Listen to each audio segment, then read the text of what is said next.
Hello, we are back Tuesday afternoon. Lots of stuff happening right now. We got Justin with us.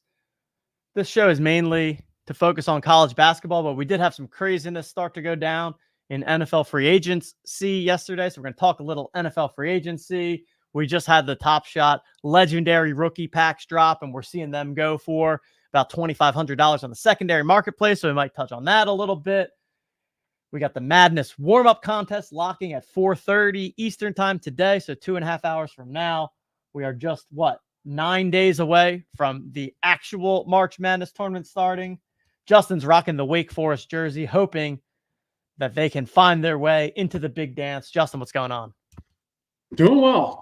Yeah, yesterday was absolutely crazy with all of free agency. And I know we say it every year, but I guess in more recent years, it's gotten kind of crazier and crazier. But this year with the running backs, there were like 8 or so starting running backs that are all on new teams. You've got musical chairs, carousel. We still have like 4 teams that are great fits that are waiting for running backs. So maybe they'll sign rookies. So we can jump into that. I ended up getting one of the rookie revelation packs. So I got to see what I'm going to do with that because they're selling the secondary for $2,500 right now. Yeah, there's a lot. And then college basketball, obviously. Yeah, 2 o'clock right now. I think we have a game going on right now. It's not part of the TOC warm-up because they weren't one of the top 10 seeds. But first game, I think, for the actual contest is in 2.5 hours. Busy Tuesday indeed. We got Caleb in chat, Josh Allen, Dan, Tracy, Cart Pigs, Poker Pro Eric, of course, always asking about golf on the basketball shows. All right, let's where should we start this? Should we start with NFL stuff or should we start with the Madness stuff? Because I have been a little out of the loop on the NFL free agency stuff. I certainly saw my guy Penn Stater Saquon Barkley head into my Eagles. Feels like, I don't know, probably overpaying, but I still think it's fun because I like Saquon. I also find it a little surprising and interesting that he's going from the Giants to the Eagles in division. And then I saw the big payday for Kirk Cousins. That man always finding ways to get himself paid. But beyond that, I'm a little bit out of the loop on whatever else is going on. Those were the 2 main headliners I saw. Those were big. And so I think the overarching theme from the last few years has been that running backs are, undervalued, and running backs are not getting the big contracts. They're getting more 1-year deals. And so you have that like overarching theme. Then the big change for this year was salary cap went up about $30 million. So now these teams all have kind of an unexpected extra budget to play with. So I think while we have that like RBs have been devalued, this kind of, I don't say it flipped it, but you saw a little the other trajectory where we started seeing some decent contracts. But it's also funny where this year, we had, I want to say it's like 8 or so starting running backs ended up going to a new team, hit free agency, where on the wide receiver side, Darnell Mooney was like maybe the 3rd or 4th best wide receiver available, and he just got Saquon Barkley money. So like Darnell Mooney, who most people have pretty much just like, he was wide receiver 1 in Chicago 3 years ago. Then once DJ Moore came in, he pretty much disappeared. In best ball, he's being not even drafted right now. So like crazy to then see him, a wide receiver we don't think about, make the same as the top running back. So running backs still are devalued, but we can run through like, I'm just thinking through right now. So like I've got the teams right now in front of me just from an NFL. So I can go like Patriots. You had Ramondre Stevenson, and then they brought in Antonio Gibson. Antonio Gibson, pass catcher there, so he's going to steal into that Ramondre work. Then leaving Washington, you got Austin Eckler joins Washington to go with Brian Robinson. Austin Eckler leaves the Chargers. They bring in Gus Edwards. They'll probably draft a running back. People are linking them to Blake Corum because of the coaching staff and the college connection. And so what? Gus Edwards leaves Baltimore. Derrick Henry goes to Baltimore. Derrick Henry leaves Tennessee. Well, Tony Pollard went to Tennessee. Tony Pollard leaves Dallas. That's actually still an opening now. We'll see what Dallas decides to do. And then let's see. We got from your side, we had so Saquon Barkley goes to the Eagles. Okay. Devin Singletary goes to the Giants to plug that hole.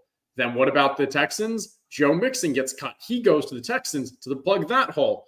Well, Joe Mixon's cut. Well, Zach Moss goes to Cincinnati to plug that hole. I think that touches on all, but just funny where, I mean, there's just so many, just switching back and forth and cutting and grabbing. And even the Aaron Jones one. Packers had Aaron Jones. We expected that to be they love Aaron Jones. He looked pretty good at the end of the year. Apparently, he wouldn't take a pay cut. So they ended up, we're just going to cut you. We're going to save $2 million and bring in Josh Jacobs on a 1-year deal. Lots of running back craziness. Yeah, true, like carousel musical chairs, whatever you want to call it there. I feel like there's a flow chart graphic that could be in the works. Yeah, I loved your little graphic that you had of your best ball stuff. I'm like picturing something. Do you know the backstory on that? No, I don't know it. I saw the graphic and then I saw that it looked like it was like a fake thread. So I assumed that I was out of the loop on the joke, but I did think that was a cool graphic. It was the graphic, the entire thing a troll. It's a meme. Okay. Okay. I had no idea what that was, but I thought it was cool. I thought it was actually like an informative graphic. Yeah. Or was well, you didn't realize where this show was going to go, but are we like PG-13? Are there children watching? Are we okay to go a little R? Let's yeah, we can go a little R. Why not? Let's get it done. So last week or the week before, the startup founder kind of tech ecosystem really just it picked up on this one story where this girl and her partner for her birthday decided that they were going to give her a gangbang. Okay. And all right. Yeah. And so they I'm trying to pull up the tab. Happy birthday to you, sweet, sweet girl. Yeah. Okay. Wait 1 sec. Why is this not showing up? Your browser has. Let's see. It's funny. The computer's too smart. It's like, no, you don't really want to show that. Let's be smart. All right. So here was the actual thread, and they took a very data focus into this. To figure out who was going to be invited to it. They had 1,600 people responded to a survey. Some filled the auto filter. Some got to a manual interview. I don't even want to go too much into in the stream, but you can see in the corner what their Twitter name is. Yeah, so that's where this ended up. So I basically took out everything, made up for as if it was my best ball portfolio. And as Caleb is saying, how did we get here? I don't even know, but... I had no idea that was the context of your thing. I literally saw it and was like, "Oh, this is a really, you know what? Good for that person for, I mean, if you're going to get involved in that kind of stuff, you might as well go all the way, right? Take a very data-driven approach to it. And what a visual. I truly believe that is a very well displayed visual.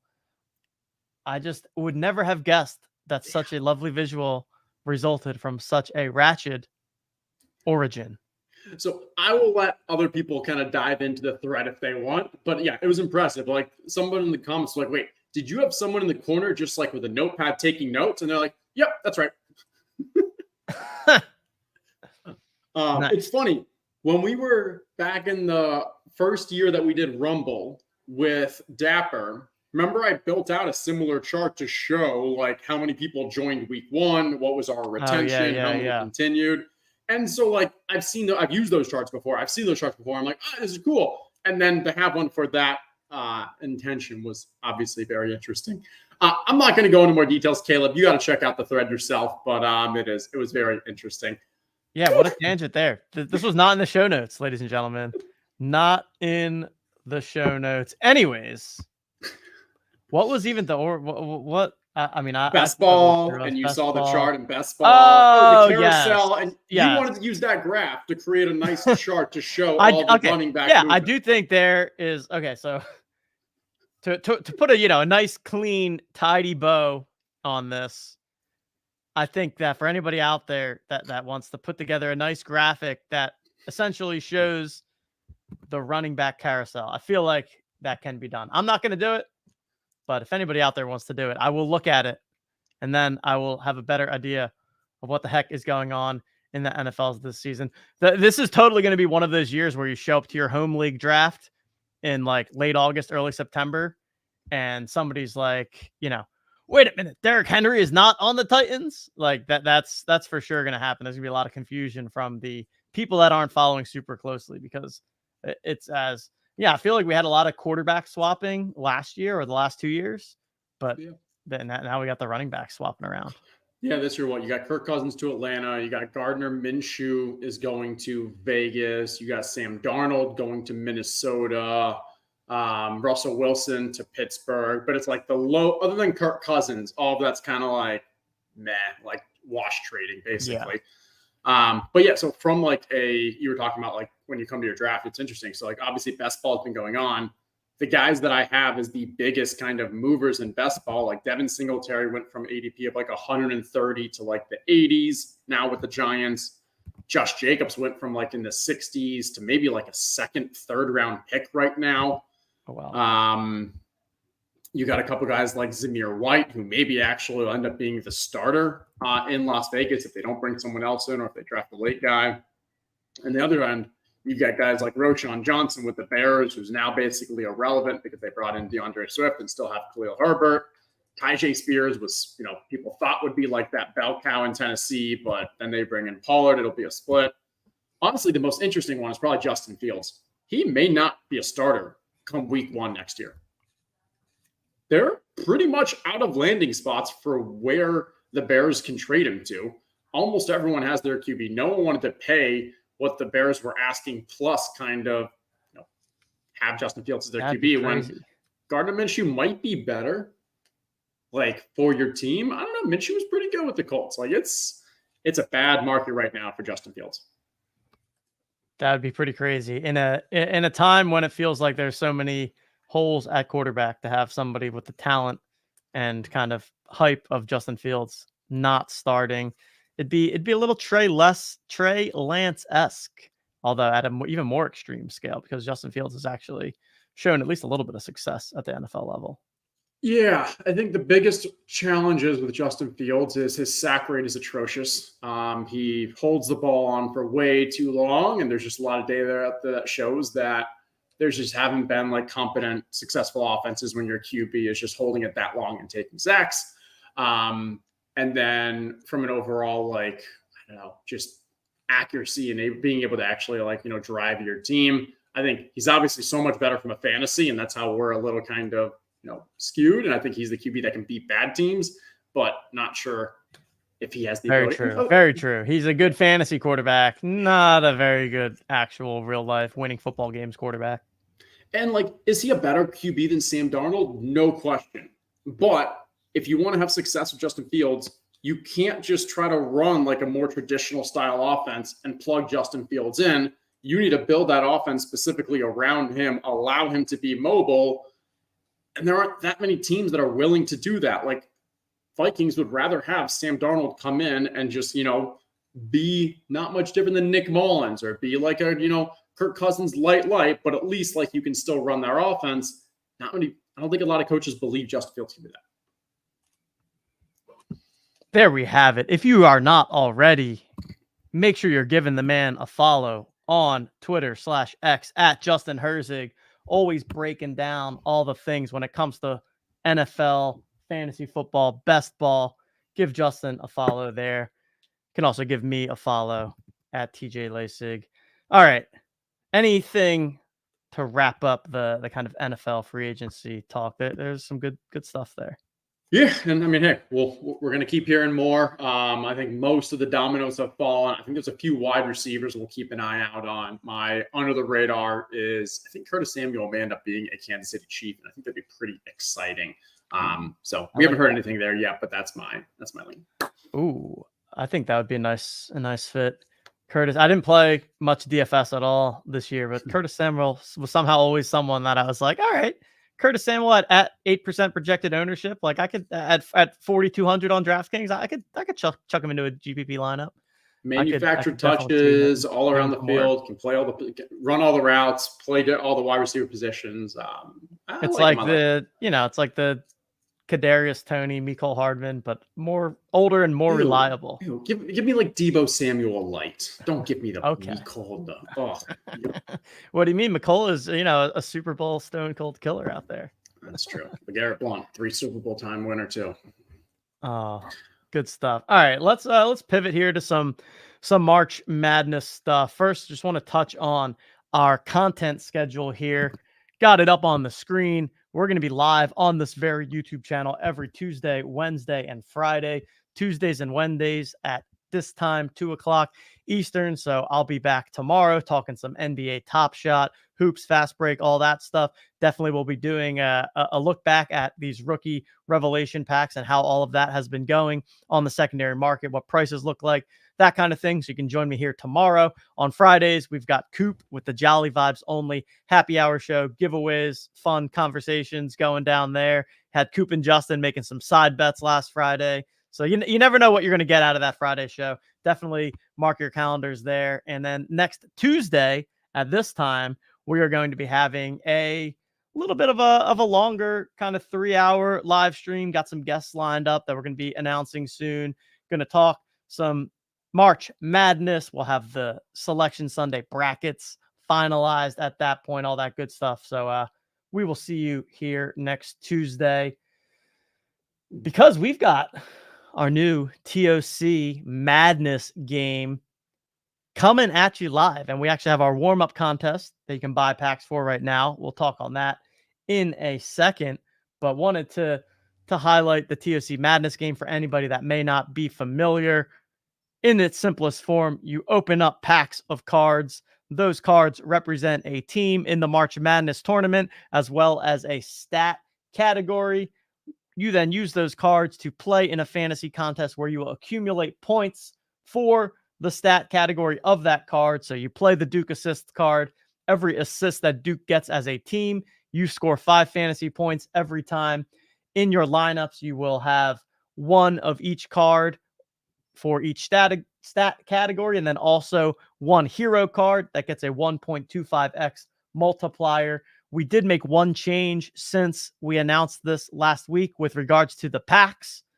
Packs are going to cost $25, and they're going to contain 4 cards, a guaranteed one from each stat category. So you open up a pack, you're going to have 1 points card, 1 assist card, 1 rebounds card, and 1 defense card. Gets you well on your way to be able to complete a full lineup.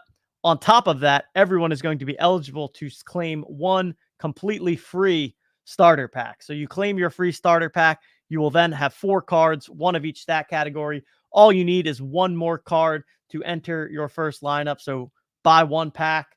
Now you have enough cards to create your lineup. You can also hit the secondary marketplace. And on top of all of that, there is going to be a buy 4, get 1 free special. For every 4 packs that you purchase, you get a 5th one for free. So spend $100 and you get yourself a guaranteed 5 lineups worth of cards. And then the final element is that we're going to have the card exchange, where at any time you can take 5 of your Madness cards and essentially exchange them for a discounted pack of just $10. That way, if you're opening packs, you get a bunch of these 14, 15, 16 seeds that you don't think are going to go very far in the tournament. No problem. You can exchange them, get yourself an additional pack at a discounted price. Going to be 3 contests throughout the entire tournament. So every single week, there's a new contest. You have a rough first weekend, no worries. Unlike your bracket challenges, where if your winner gets eliminated in the second round, you're done for. If you have a rough first weekend, no problem. You can come back at it the second weekend, compete for that prize pool. Really excited for this format, Justin. I think it's going to be a lot of fun, and also make it really entertaining to watch these games from a bit of a different lens with this stat category scoring. Yeah, I think the big thing that just for people that have not played this kind of TOC or such before, it's once you buy your cards, or once you get your cards, you win your cards, you buy them, like it's free to enter the other contests. So I think people who play before, they're familiar with it. But that's the nice thing, is you say you can continue, keep coming back throughout that tournament, and it's not like you got to pay for an entry each time. You use your cards, enter the contest for free. Yes, indeed. And right now, we have in the lobby our conference playoff tournament. So this is a kind of test warm-up contest ahead of the main one. If you are a Jolly Joker holder, you have received a free pack in your collection. So if you just head on over to otmnft.com/TOC and then navigate over to your collection and packs, you will see airdrop packs. I've got some in there myself, but I'll leave it to all of you to win the contest. So make sure you're checking out your free packs there, and then you can buy additional ones. Looks like we may have we don't have the packs available right now. We can maybe Coop if you could ping Neil on that, because it probably locked at 1:30 by. We were initially going to lock the tournament at 1:30 because that's when the tournament start, but because none of the teams that are in. So TJ, while you're talking, I can ping the team. Yeah. Or whatever. But yeah, claim your free packs. Additional packs cost $1. The top 200 people are going to win prizes here. Prizes are coming in the form of Madness packs to the main contest. So just so it's clear, the cards that you are getting for this warm-up contest, they do not apply to the main March Madness contest. This is simply a test contest where you can play for free or for super cheap with a chance to win some packs starting late Sunday night, early Monday morning after the teams have been announced on Selection Sunday. That is when the main packs will become available for that $25 price tag. So there we have it. And there's no marketplace on the warm-up contest, but we'll be full flight once the main contest goes live. Marketplace, all that good stuff. So make sure you're entering there. And then we also have a NBA Top Shot Hoops contest going on every single day where you can win some more packs. We've got poker night tonight and every Tuesday night where you can win some packs. So if you are out there and you're a poker player, in the link below in the YouTube, you can join the Discord. By joining the Discord, you can find out how to access the poker game in the Club GG app. I think that covers most of it from a March Madness standpoint. We'll be, of course, pushing all of this next week after the packs are available, letting everyone know they can go claim their free starter packs. And then, as I said, we'll be live on this very channel for 3-4 hours next Tuesday with the Mega Madness live stream, making sure that everybody is prepared for the madness to begin next Thursday. Always one of the most exciting weekends of the year. Get prepared to park yourself on your couch or, at your desk, at your office, having the games up on one screen, sweating your brackets, sweating your TOC Madness contests. Going to be a good time. And yeah, TJ, if you go to click the buy packs, they are back up. There they go. So there we anyone go. Still wants to join, you are good to go. And then GB, I see asking about number of entries. TJ, if you go to the lobby real quick, you can show when you click on the contest, you can actually see who is in it, how many entries they have. I believe we have over 100 different people playing. Some with one, some with more than that. Yeah, I think it should be pretty fun. Yeah, 698 entries. If you are curious, the unique users, you can count how many rows there are and multiply it by 3. But yeah, like Justin said, it seems like it's, a little over 100. So yes, very solid turnout here for the playoff contest, and expecting an even larger turnout come next week for the real stuff. And again, this is not a 1 week thing. This is lasting all tournament long. Each of the 3 weekends going to be a brand new contest where you can put those cards to work, win yourself some sweet, sweet gold, and of course the bragging rights of another TOC champion being crowned. That's true. Yeah, it's funny. We were talking, behind the scenes about how many entries, where does it become a good value and such? Because you can buy a pack right now for $1. You need 2 packs to kind of fill the lineup. And so for $2, you've got a pretty decent chance of winning a snack pack, a full pack, maybe a Jolly Joker, and still some value out there. I would say. I think my initial guess was something around around 800 or so entries, 800,000 before before it becomes truly efficient. So love to see it, and still some value for anyone that wants to still jump in with more lineups. Yeah, GB here leaning towards using a points card for hero. So one thing that we do have, we have the research tab here. So you can check out the stats for everyone's last 10 games and also their season average in terms of how many points they've scored, how many rebounds, assists, steals, blocks. So you can take all of that and kind of translate it into the fantasy points as well. The game in general is designed to have a pretty close average across each of the stat categories. I'd say points is probably the tightest range of outcomes, but is not the highest ceiling in terms of, like I think we found assists to have a pretty high ceiling because you're getting 5 points for each assist. Steals and blocks, definitely the highest variance one, but given that you get 7 for each of those, has some upside there if a team really dominates someone from a defensive standpoint. So yeah, I agree. I'm curious to see as we look at the leaderboard in this warm-up contest, what it looks like in terms of construction. But in general, it is designed that there's not like one stat category that is super obvious to use as the hero. In theory, it can be any of them, and that's what makes it even more madness oriented, because there's not a lot of info out there. So anybody that really wants to grind and wants to put in the effort, this is a completely unique game format. So people are not, able to research out there. Oh, here's the optimal way to do it. Here's like an optimizer. Nope. You gotta put in the work yourself.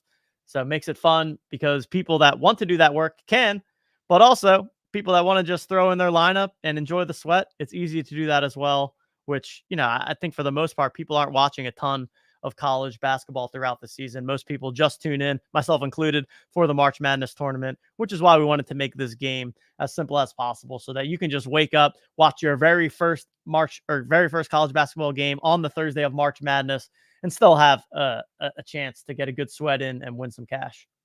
Yeah, I agree with all of that. And I think I'll put a little cherry on with the points. I think points is going to be the most common hero. I would guess around making up 35% of the lineups end up using the points for the hero. And the other three, I think, look pretty even. From a projection standpoint, points is probably the safest by a very small margin. It's most projectable from like hey, we expected to score a little more than the rest. But as TJ said, when you're trying to hit an upside, the levels of variance that we see in the assists and rebounds, where if you are assists and defense, if you are able to kind of, have a strong assist game, or maybe a team that, especially these 1 seeds going against like the 16s when we get to the madness, because those 16 seeds, poor ball control, so many steals, they're taller, they're bigger guys, they're getting more blocks. I do think that defense, we're going to see some really high scores, especially in the kind of blowout 1 versus 16, 2 versus 15 come madness tournament. Love it. Love it. Love it. Yeah. So we are going to be going through some of the brackets now as the next step here. We're also going to be doing a giveaway for those of you in chat. So if you are in the YouTube chat, you'll be able to type in the secret code word to enter the giveaway. If you are currently watching on X, either through the OTM Twitter account, Justin's, myself's, wherever, you can head on over to the Own the Moment YouTube channel and enter the giveaway that way. I do believe that you need to be in the YouTube giveaway or in the YouTube chat to be eligible for the giveaway. I'll get that started now. It's going to be hashtag madness. So give me a hashtag madness here in the YouTube chat. As we walk through these brackets, people will have the chance to enter the giveaway, and then we will end the show by giving away a full madness pack. That's right. A full madness pack here on this show. Gets you 4 cards, 1 of each stat category, and really gets you started in this game. All right. We've got conference tournaments, as Justin said, already starting. 2 hours until our contest locks. So if you are not already in, remember, you can claim your free pack if you're a Jolly Joker holder. You can purchase packs for $1 if you do not have any of those airdrops. And how it works with these packs is that we have picked 50 teams. And so it is the top 10 from each of the essentially biggest 5 conferences. So we've got queued up here the 5 brackets that are going to be relevant for our game specifically. Figured that we would just take a quick view at all of them.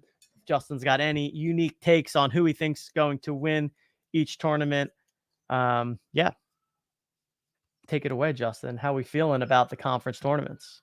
Let's do it. So first one, we have ACC. Probably the one, clearly the one I'm most familiar with because I'm a Wake Forest grad, and obviously sporting the Wake Forest for today. Big two, I'd say, are the UNC and Duke. Definitely the heavy favorites. UNC just took Duke to the town. God, I can't talk. This past week, but that was at home.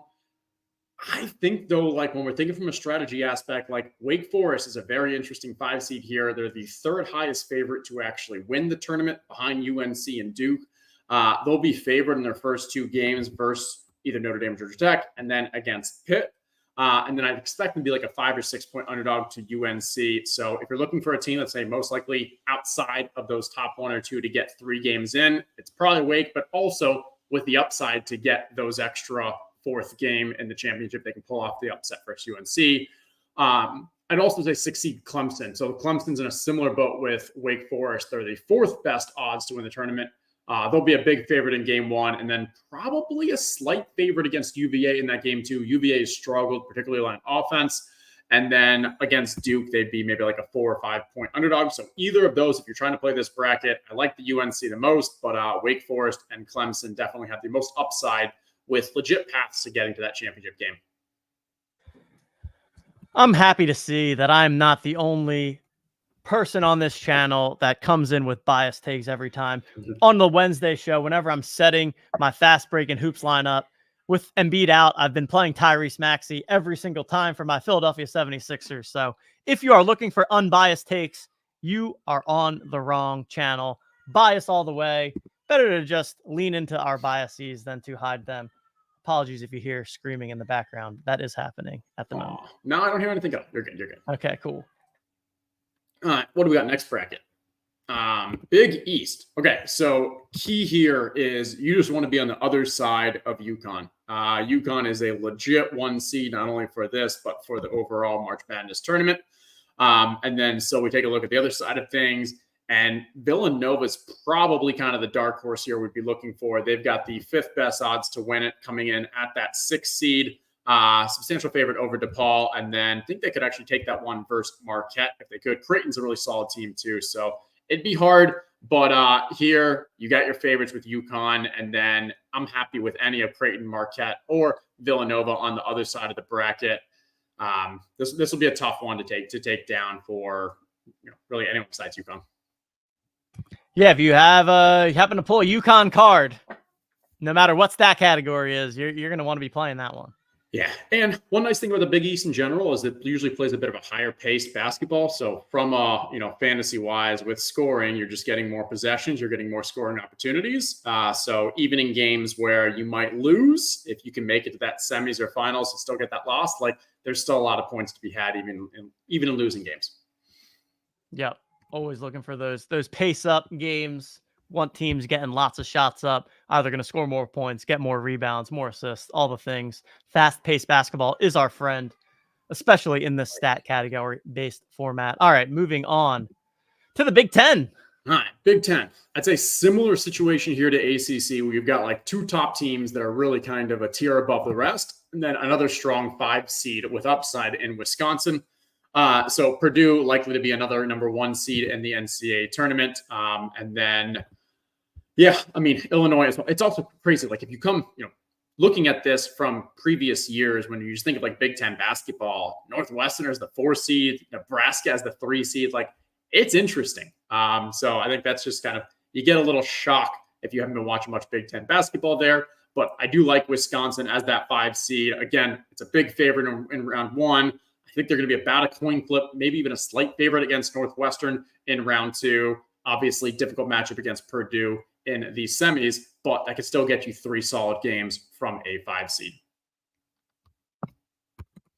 Like it. I assume my Penn State is just, I mean, they're nothing. How do they look against Michigan and any chance that they win 2 games? I mean, you never know in basketball, but yeah, I don't know. I mean, like Indiana's pretty decent. When I give a little like numbers for the Wisconsin side of things. So Wisconsin, like 5 seed in the Big Ten, but their Ken Pom is 22, so like 22nd best team in the country from a Ken Pom standpoint.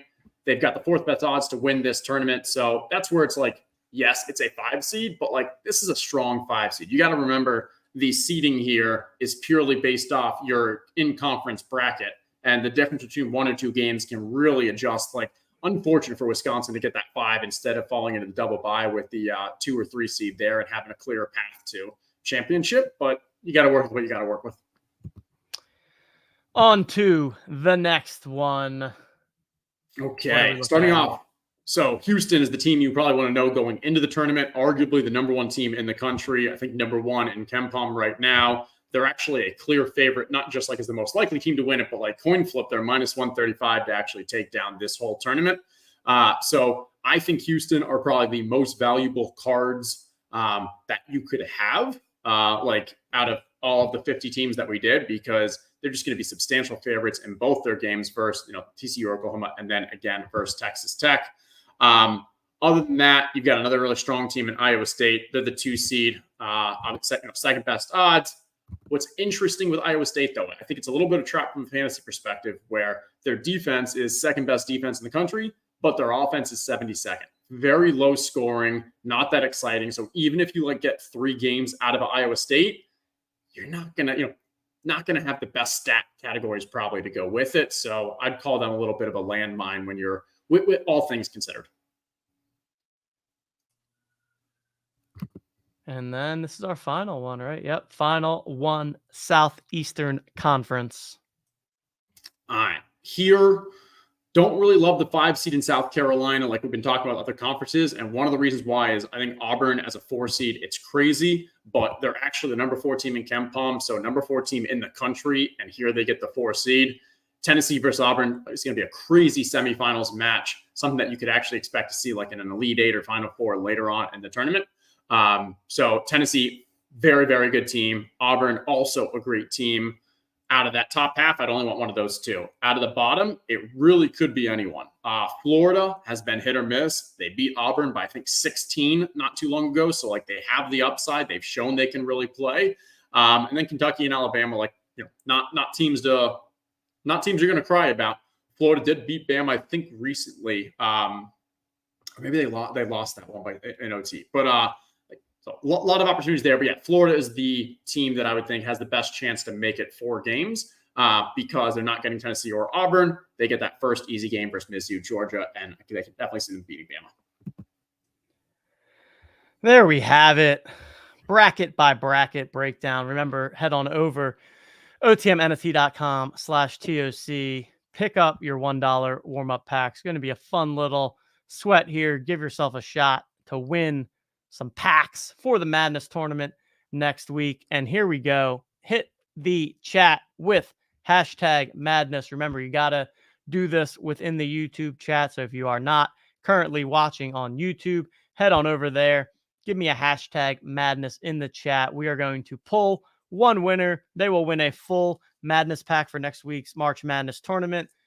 And then we're going to shut down the show. So Justin, any final words before we run the giveaway, do a bit of a walk-off here? And then reminder, I will be back on this very channel tomorrow at 2 p.m. Eastern time, talking some NBA Top Shot. I just want to give a quick shout out to the people who've been ripping packs while we've been on the show. I think 3 different jokers have been pulled while on the show, 2 in the last 10 or so minutes. If you're interested in watching that, you can go to the activity page on the TOC and just see the pack feed, what is being ripped. But yeah, still have another hour or change if you do want to get any last minute packs. Otherwise, again, hey, this is just kind of a fun warm up, get some opportunity. And then next week, that's the main event. That's where the real fun happens. Oh yeah. I love watching the activity feed, see the packs getting ripped, see what's coming in. As Justin said, got some Joker cards coming out of the woodwork here. Joker card, for those that are not familiar, essentially just a wild card where you get it for a specific stat category, and then you can pick whatever team you want for that card. Super, super valuable. And yeah, look at that. Costanza pulled that defensive Joker. Yep, there you go. All right, here we go. Final call here. #Madness in the chat. Like the stream if you haven't already. Make sure you're subscribed to the OTM YouTube channel. I'll be back here tomorrow at 2 p.m. Eastern time. We'll also be back here Friday, 3 p.m. Eastern. And then mark your calendars for next Tuesday with the Mega Madness live stream. Got some guests coming. And finally, join the Discord. You can join via the link below. We've got our weekly poker game going down tonight. We're the top 9. Everyone that makes the final table going to win some Madness packs as prizes. Tons going on here. Going to be a busy month of March in the OTM ecosystem. All right, everybody. Good luck to those that entered the draw. And the winner is